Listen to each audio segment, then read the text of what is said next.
Per kairiojo meniu skiltį išrašytos sąskaitos atidarome puslapį, kuriame pateikiamas per pastarąsias 90 dienų išrašytų sąskaitų sąrašas.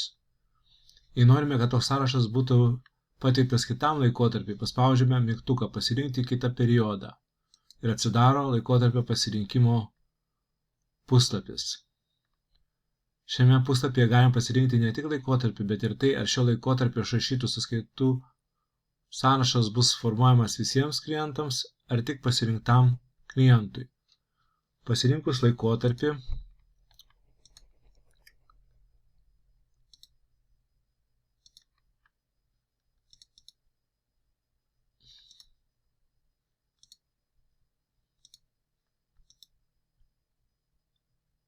ir paspaudus mygtuką visiems klientams atsidaro puslapis, kurio antraštėje rodoma, kuriam laikotarpiui sąrašas buvo suformuotas.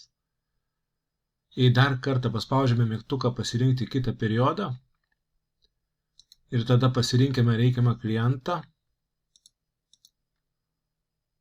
paspaudžiame mygtuką pasirinktam klientui, atsidaro puslapis, kurio antraštėje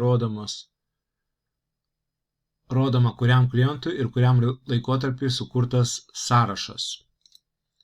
Pasirinkame šiam klientui sąskaitų išrašyta nebuvo, pasirinkame kitą klientą ir matome sąrašą kitam klientui su 2 sąskaitų eilutėms. Jei vėl norime pastarųjų 90 dienų sąrašo, per kairiojo meniu skiltį išrašytos sąskaitos pereiname į reikiamą puslapį.